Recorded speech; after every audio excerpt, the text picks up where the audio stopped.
Hello guys, welcome back to my channel.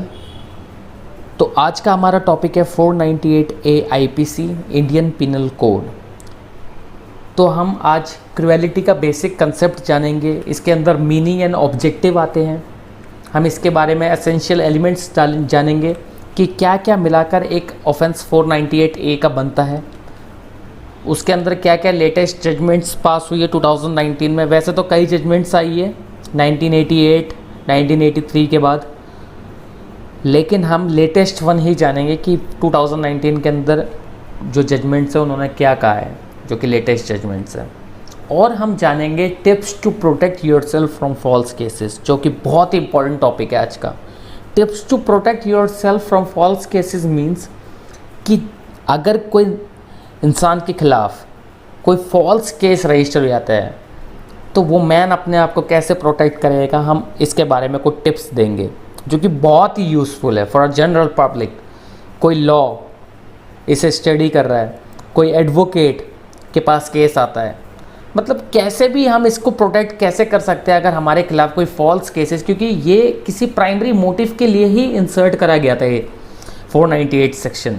लेकिन आज की डेट में वुमेन इसका गलत इस्तेमाल कर रही है, तो हम उसको कैसे प्रोटेक्ट कर सकते हैं इसके बारे में हम जानेंगे। तो हम स्टार्ट कर रहे हैं बेसिक डेफिनेशन से। 498A आईपीसी में इसे दे रखा है, a husband or relative of husband of a woman subjecting her to cruelty, whoever being the husband or the relative of husband of a woman subject such woman to cruelty shall be punished with imprisonment for a term which may extend to 3 years and shall also be liable to fine. तो कोई भी husband या husband का relative किसी women को, मतलब उस अपनी वाइफ को अपने द्वारा या अपने किसी रिश्तेदार द्वारा सब्जेक्ट टू क्रुएलिटी करता है तो वो 3 साल तक के लिए सज़ा काट सकता है और साथ के साथ फाइन के लिए भी लाइबल ठहरा सकते हैं। इसके अंदर हमारे आईपीसी के अंदर 498A के अंदर एक एक्सप्लेनेशन भी दे रखी है इसके मतलब cruelty. For the purpose of this section cruelty means, cruelty का बेसिक मतलब दे रखा है any wilful conduct which is of such a nature is likely to drive the woman to commit suicide or to cause grave injury or to danger to life, limb and health of the woman। ये cruelty के अंदर आएगा। Any wilful conduct, किसी भी अपने होशो हवास में अगर कोई भी ऐसा एक्ट करता है, कोई या तो उसका हस्बैंड या हस्बैंड के रिश्तेदार ऐसे एक्ट करते हैं जो कि किसी भी वुमेन को ड्राइव कर दे, उस वुमेन को सुसाइड करने पे मजबूर कर दे, या उस वुमेन को ग्रेव इंजरी दे दे, सीरियसली इंजर कर दे, या डेंजर टू लाइफ, लिम्ब और हेल्थ हो, तो वो क्रुएलिटी के मतलब के अंदर आएगा।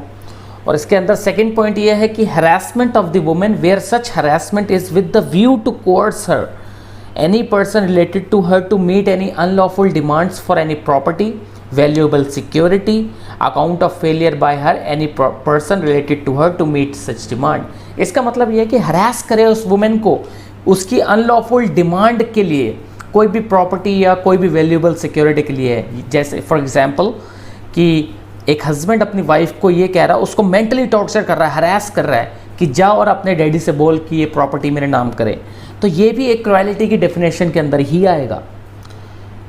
इस एक्ट के वजह से वो वुमेन अगर कमिट सुसाइड करने पे मजबूर होती है, या उसको इंजरी आती है, या उसकी लाइफ, लिम्ब और हेल्थ को खतरा है, तो क्रुएलिटी की डेफिनेशन में आएगा। तो ऑब्जेक्ट क्या था इस क्रुएलिटी का, बेसिकली हम इस चीज़ को जान लेते हैं कि ये 1983 के अंदर इंसर्ट करा गया था आईपीसी की 498A को, और इसका ऑब्जेक्ट ये था कि to protect the women from being subject to cruelty by the husband and their relative. क्योंकि पहले के टाइम पे ऐसा था, 90s के टाइम पे स्त्री धन जो लड़की अपने घर से नहीं लाया करती थी तो उसको बहुत ही ज़्यादा सताया जाता था, उसके ससुराल में बहुत ही ज़्यादा मारपीट, बहुत ही ज़्यादा टॉर्चर करा जाता था उसके ससुराल में। तो कोर्ट को ये लगा था, सुप्रीम कोर्ट, पार्लियामेंट को, कि ये एक वुमेन के वेपन की तरह यूज़ होगा, और कोई भी जो एक लेमैन जो थोड़े से जनरल लॉज जानता है वो नहीं करेगा ऐसा काम किसी भी वुमेन के अगेंस्ट। तो इसका ऑब्जेक्टिव यही था, ये सेक्शन इसलिए लाया गया था। इसके एसेंशियल पॉइंट्स क्या है इसका? First of all the primary part of this section is कि there must be a married women, थोड़ी सी स्पेलिंग में मिस्टेक है, मैरिड वुमेन होनी चाहिए, विलफुल कंडक्ट होना चाहिए या तो उसके हस्बैंड या तो उसके रिलेटिव, हस्बैंड के रिलेटिव द्वारा, to meet the unlawful demands. ये बहुत इंपॉर्टेंट है कि जो भी कंडक्ट होगा उसके हस्बैंड या रिलेटिव के द्वारा वो कोई अनलॉफुल डिमांड्स के लिए ही होगा, कि ये नहीं कि मार पिटाई कर दी और लेडी की गलती हो तो ये क्रुएलिटी में नहीं आएगा। वो मार पिटाई इसलिए ही होगा उसकी अनलॉफुल डिमांड मीट्स हो सके, मतलब कि जैसे जा और इतना सामान लेके आ या इस तरह देन XYZ एनीथिंग। इसका थर्ड पॉइंट ये है there must be some injury either mentally और फिजिकली। तो क्रुएलिटी का मतलब ये नहीं कि आके खुशखबरी दे दी तो क्रुएलिटी हो जाएगा, उसमें इंजरी होनी चाहिए, किसी को हरास करा जाना चाहिए, किसी को मेंटली टॉर्चर हुआ जाना चाहिए कोई भी वुमेन को, तभी वो क्रुएलिटी की डेफिनेशन के अंदर आएगा। So now we are gonna cover the topic of latest judgments. इसमें लेटेस्ट जजमेंट्स का मतलब हम रेलेवेंट कर रहे हैं 2019 से, पर अगर आप पहले की अगर जजमेंट में अगर जाना चाहते हैं तो काफ़ी सारी जजमेंट्स इसमें पास हुई है। जैसे कि अगर हम बात करें, मैं लिख देता हूँ आपके लिए, लेकिन हम इसे पूरी तरीके से समझेंगे नहीं, लेकिन मैं आपकी नॉलेज के लिए लिख देता हूँ। नूरजहां वर्सेस स्टेट, इसमें ये कहा गया था कि ऑब्जेक्ट क्या है behind the enactment of 498A section, and इसके अंदर इसी definition of cruelty has been explained. मैं लिख देता हूँ एक्सप्लेन्ड। और अगर आप पहले की जजमेंट्स में जाना चाहते हैं, इसमें एक और जजमेंट्स है, एक और जजमेंट है एक्चुअली में, इसमें है Sushil Kumar versus union of India. ये बहुत ही अच्छी जजमेंट है गाइस। इसमें ऑब्जेक्ट ऑफ 498 तो बताया ही था, लेकिन कैसे किस तरीके से इसका मिसयूज होता है वुमेन्स के द्वारा, ये बहुत ही अच्छी जजमेंट है आपको, इसलिए मैंने ये रेफ़र करी है 2 जजमेंट्स। वैसे तो हमने लेटेस्ट जजमेंट्स करनी थी, लेकिन ये 2 जजमेंट्स भी बहुत इंपॉर्टेंट है guys for the purpose of your judiciary. और अगर ये कभी रेलेवेंसीज की अगर जैसे अथॉरिटीज़ दिखानी हो अगर कोर्ट में, तो ये बहुत ही ज़्यादा रेलेवेंट है। तो अब हम बात करेंगे लेटेस्ट जजमेंट्स की। प्रीति कुमारी वर्सेस स्टेट ऑफ बिहार, ये जजमेंट पास हुई थी 13 नवंबर 2019 में, राइट। इसमें ये कहा गया था कि that 498 complaint can be made anywhere, मतलब ये ज़रूरी नहीं है कि विक्टिम और जहाँ विक्टिम को साथ कॉज ऑफ एक्शन अराइज हुआ है, जैसे कि अगर उसे जहाँ मारा पीटा गया है वहीं कंप्लेंट लॉज हो, उसी के जुरिस्डिक्शन के अंदर कंप्लेंट लॉज हो, ये ज़रूरी नहीं है। वुमेन अपनी कंप्लेंट कहीं भी कर सकती है, जहाँ वो रहती थी, जहाँ वो अब अपने मायके चली गई है, या वो किसी भी जगह, ये इररेलेवेंट है इसमें कि वो कॉज ऑफ एक्शन हुआ है कि नहीं, विक्टिम कंप्लेंट दर्ज करा सकती है कहीं भी। डेट अगर हम नॉर्मल उसमें लिख दें that 498A complaint can be made anywhere as per the convenience the victim। थोड़ी सी स्पेलिंग में गलत है guys, but it is manageable. इसमें दूसरी एक और जजमेंट पास हुई है 2019 में ही, ये भी सिमिलर है guys, Rupali Devi versus state of UP, ये भी 2019 में ही है। इसमें भी सिमिलर चीज़ ही कही थी। इसमें ये क्या था कि जब कोई भी ऑफेंस हो जाता है, ये ज़रूरी नहीं है कि वो किसी अपने ही घर में जाए, वो किसी के भी घर में अगर जाती है, वो कहीं भी जाती है अपने फ्रेंड के घर में, तो वहाँ की भी जुरिस्डिक्शन के अकॉर्डिंग वो अपनी कंप्लेंट लॉन्च करा सकती है। पुलिस वाले इसमें ये नहीं पूछेंगे कि आपका अगर आपको मतलब रिजेक्ट नहीं कर सकती आपके कंप्लेंट लिखने से। If you are lodging a complaint before anywhere any police officer, तो तो उसे वो दर्ज करनी ही पड़ेगी, अदरवाइज़ ये एक उनकी तरफ से भी ऑफेंस है। तो इस जजमेंट में ये क्लियर कट ये कह दिया था that a women a victim can lodge a complaint anywhere and it is irrelevant that where the cause of action has been arise but the complaint can be lodge anywhere. तो यही है guys. अब इसके बाद हम अगला topic हम करेंगे tips to protect yourself from false cases.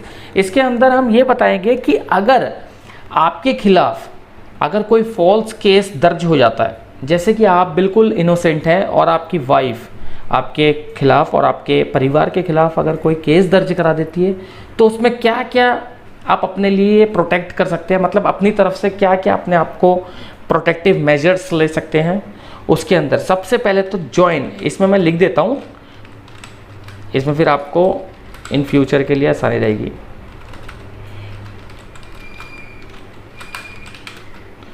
मतलब मेंस राइट ग्रुप इसमें ये है कि हर एक सोसाइटी में आज की डेट में एक मेंस राइट ग्रुप होता है, जैसे कि सिमिलरली जैसे कि वुमेन्स महिला दल होती है, संगठन जो होती है, ये हर जगह पे है, मतलब हर सोसाइटी के होता है। अगर किसी सोसाइटी में ना हो तो वो उसके आसपास की कोई ना कोई सोसाइटी में तो होएगा ही, उसमें तुरंत जाके ज्वाइन कर लीजिए अपने आप को और अपने राइट्स और अपने वो चीज़ जान लीजिए, और साथ ही साथ वहाँ भी बता दीजिए कि दैट देयर इज़ एप्रिसिएशन, मतलब आपको बहुत ज़्यादा एक एप्रीहेंशन है कि आपके खिलाफ फॉल्स केस ऐसे करके दर्ज हो सकता है या मतलब ऐसे हो सकता है। तो ये बहुत ही ज़रूरी है कि आप अपने कोई भी आसपास कोई मेंस राइट ग्रुप ज्वाइन कर लें। फिर उसके बाद approach all the government bodies established, क्योंकि ये पता नहीं होता किसी भी नॉर्मल लेमैन को कि उसको क्या करना है, वो एकदम से हक्का बक्का हो जाता है कि उसके खिलाफ या उसके परिवार के खिलाफ 498A दर्ज हो गया है। तो इसमें डरने की कोई वैसे बात नहीं है, अगर आप एकदम इनोसेंट है so the justice would be achieve. तो approach all the government bodies establish under state or central government. मतलब इसमें क्या है कि आपको हर एक गवर्नमेंट बॉडी को अप्रोच करना है, जैसे कि कोई भी आपकी गवर्नमेंट बॉडी जैसे ACP, DCP, human rights commission, ये सारी गवर्नमेंट बॉडीज़ आती है, इन अपनी वाइफ के खिलाफ कि ऐसे ऐसे मेरे खिलाफ एक गलत रिपोर्ट और कंप्लेंट लॉन्च हो चुकी है, ऐसे करके क्या होगा, अगर जो लेडी अपने परिवार या अपने हस्बैंड के खिलाफ कोई फॉल्स केस दर्ज कराती है तो उसके ऊपर पुलिस वालों के ऊपर प्रेशर आ जाता है कि उस केस की इन्वेस्टिगेशन अच्छे से करे। तो कोई भी बायसनेस का कोई भी चांसेस नहीं रह जाता कि लेडी के ऊपर बायसनेस क्रिएट हो जाएगी, क्योंकि और आप इसको दर्ज कराने के बाद and take regular follow up as well through RTI। ये बहुत ही एक वेपन होता है, RTI के थ्रू आप रेगुलर फॉलो अप लेते रहिए, उन गवर्नमेंट बॉडीज से जो कंप्लेंट करी है आपने उसको फॉलो अप लेते रहिए, और तो इससे क्या होगा, प्रेशर बनेगा to the local police to investigate the case properly, और वो उस केस को सीरियसली लेंगे, और उसमें अगर लेडी की गलती होगी तो उसे भी समझाया जाएगा, क्योंकि पुलिस वाले क्या करते हैं, मीडिएशन करवा देते हैं before going to the court. वो क्या करते हैं, एक मीडिएशन करवा देते हैं आपकी और वाइफ में, समझौता कराने की कोशिश करते हैं। तो उसमें क्या होता है, अगर आप या आपकी वाइफ गलत है तो वो उस चीज़ को समझती है और उस चीज़ में आपके पास मतलब वापस आने के बहुत ज़्यादा चांसेस रह जाते हैं, और वो अपनी कंप्लेंट वापस विड्रॉ कर लेती है। NSN ये बहुत ही इंपॉर्टेंट है गाइस, जब आपके खिलाफ एक केस दर्ज हो जाता है, when the trial is going on, criminal trial is going on against you, एक ट्रायल के दौरान NSN का मतलब होता है never say no in a court room. आप क्या करते हैं, आप जब भी अपने कोर्ट के अंदर जब जाते हैं, जज के सामने जब पेश होते हैं, आपको हमेशा अपनी पॉजिटिव वाइब्स में रहना है। इससे क्या होता है, इससे आपके खिलाफ एक जज का पॉजिटिव एटीट्यूड बनता है। आप समझ रहे हैं मेरी बात को, एक पॉजिटिव एटीट्यूड होने का मतलब है that you are very much innocent, that you have never done any act against the law.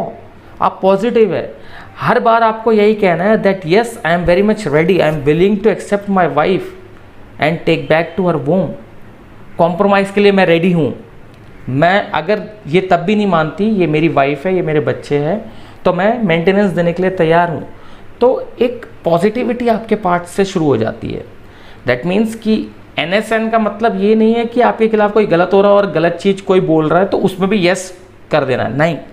अगर कोर्ट ये कहती है that are you ready to give the maintenance, you have to say no. इससे court को क्या लगता है that the person is very much innocent and he wants to provide the maintenance. That means कि आपकी कोई गलती नहीं है। अगर वो जाना चाह रही है that you are accepting your responsibilities, तो never say no in a court room. ये बहुत ही ज़रूरी है, मतलब this is very important guys, क्योंकि कई बार ऐसा होता है जज को ये लगता है कि प्रोसीडिंग भी बच रही है, तो प्रोसीडिंग बचने का मतलब ये है कि आपको मीडिएशन में भेज दिया जाएगा और जज will also cooperate with you. And the fourth one is appeal on every order. Appeal on every order का मतलब है कि कोर्ट के अंदर जब एक ट्रायल प्रोसीडिंग स्टार्ट होती है, मतलब ये एक लेमैन को इतने अच्छे से नहीं पता होगा, but for an advocate, if you're having a client that client has been dragged into a 498A false case, तो ये बहुत ही इंपॉर्टेंट है आपके लिए। If you are preparing for a judiciary, क्योंकि कई बार ऐसा होता है इंटरव्यू में आपको प्रैक्टिकली पूछ लिया जाता है that what are the safety measures if a client has came before you which has been dragged into a false case. तो ये बहुत ही इंपॉर्टेंट पॉइंट है, अपील ऑन एवरी ऑर्डर। जब आप क्रिमिनल ट्रायल फेस करते हैं तो सामने वाली पार्टी काफ़ी सारी एप्लीकेशंस लगाती है, जैसे कि फॉर एग्जांपल इंटरिम मेंटेनेंस। अगर आप के खिलाफ अगर कोई 498A फॉल्स केस रजिस्टर हो जाता है तो जाहिर सी बात है वुमेन 125 CRPC में भी जाती है, where she is asking a maintenance from you. तो अपील ऑन एवरी ऑर्डर का मतलब है if she is asking for a interim maintenance in between the proceeding, अगर कोर्ट उसे ग्रांट कर देती है कोई भी एप्लीकेशन, तो आपकी सबसे पहले प्राइमरी रिस्पॉन्सिबिलिटी है कि उस ऑर्डर के खिलाफ अपील में जाना है हायर कोर्ट में। तो इससे क्या होगा, हायर कोर्ट क्या आपको before higher court you have to say everything truth, right. So जब आप अपने ट्रुथ को बयान करेंगे तो higher court will stay the order. Like if a lower court has passed an order for interim maintenance against you, you will go to the higher court and you will say that I have been dragged into a false case and you have to give the conditions, the grounds, and you have to try to take a order for stay. Stay order आपको हर एक appeal से लेके आना है, कैसे भी लेके आना है। इससे क्या होगा, सामने वाली पार्टी को प्रेशराइज करेंगे, स्टे आ जाएगा, दैट द प्रोसीडिंग, नीचे वाली प्रोसीडिंग चलती रहेगी, हर एक ऑर्डर का आप स्टे लाते रहेंगे, मतलब ट्राई तो करना ही है। और इससे क्या होगा, सामने वाली पार्टी को प्रेशराइज होगी, सामने वाली पार्टी टूटेगी and she will trying to compromise with you. तो अपील तो आपको करनी ही है कैसे भी, ये बहुत ही इंपॉर्टेंट पॉइंट है, ये मतलब द मोस्ट इंपॉर्टेंट पॉइंट है कि अपील ऑन एवरी ऑर्डर, क्योंकि इससे क्या होगा, बर्डन क्रिएट होगा अपोजिट पार्टी पे and there is a chances of settlement. वो सेटलमेंट के लिए भागेंगे।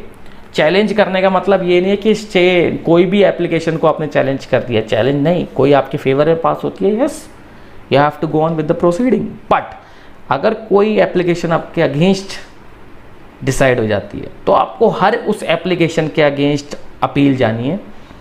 इससे सामने वाली पार्टी को लगेगा that yes you are very much ready to proceed with your case, और आप दब नहीं रहे हैं, तो it will create a chances of settlement. And the last point but not least, mediation in court itself. Mediation means that yes you are very much ready to cohabit with your wife।